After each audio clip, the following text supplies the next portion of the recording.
So let's look at some examples now. Let's do a confidence interval first. So a random sample of 100 freshmen at a large university were given an exam on U.S. history.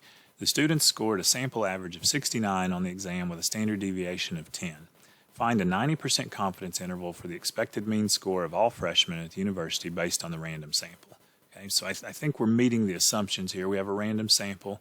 It's a fairly large random sample of 100. So we're going to be okay to use the T procedures in this case.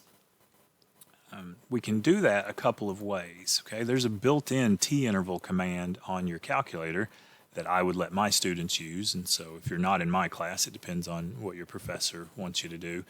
But if you're allowed, there is a T-interval on your TI-83 or 84.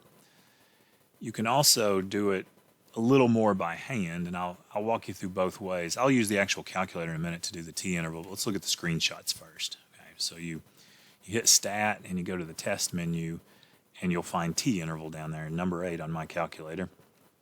And that'll pop up a menu, whereas with all of these things, just like with the Z-interval and the Z-test, the first thing it asks you is, are you going to input the stats or the data? If you have actual data, you put it in a list. But this problem, we have the sample mean and the sample standard deviation, so we have the stats, so we would select that. And then you type your numbers in. You got X bar is 69 in this problem. The S, the sample standard deviation, is 10, and the sample size is 100. And then you have to have a confidence level. If you're going to do a confidence interval, we got 90%, so 0.9.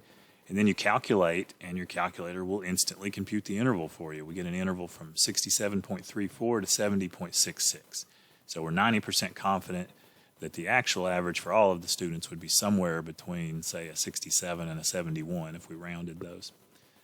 If you wanted to do it by the formula, you would have to find the critical value. And I could do that with inverse T if I was allowed to use a calculator to do that part. Otherwise, I'd have to look it up in a table or something. But I could do inverse T. If I wanted a 90% confidence interval, there would be 5% in each tail. So I could do this and do inverse T and put 0.05 for the area, because there would be 5% in the lower tail, and use 99 degrees of freedom. It's n minus 1. My sample size was 100, so 100 minus 1 would be 99. If you have some of the calculators, they don't give you the little menu I just had there. And if they don't, you just type in, it'll pop up on the home screen, inverse T, and you type in the area, comma, degrees of freedom. And it'll give you, in this case, the negative T star. I get negative 1.66 if we rounded to a couple of decimal places, or negative 1.660 to 3 decimal places. So the T star is positive 1.66, or 660.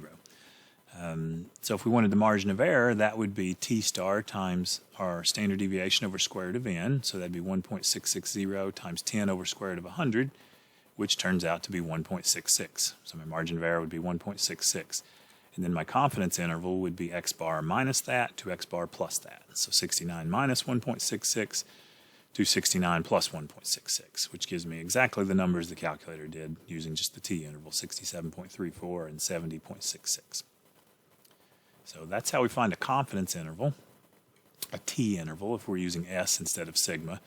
So an important skill when you get to the end of inferential statistics in a class like this is to decide, what do I use here? Okay, we get a lot of confidence intervals, a lot of hypothesis tests. What am I doing? Well, first of all, we're doing a confidence interval, and then we're doing a single mean. We'll have confidence intervals for comparing two means. We'll have confidence intervals for other situations, for proportions, if you do those in your class. But here we have a single mean, so my choice is that I'm going to do a Z interval or a T interval. We can only do Z if we know sigma. In this problem, we have S, so we have to do the T interval. That's how we make that decision. We're going to do a confidence interval for a single mean, and we're using S. That's got to be a T interval.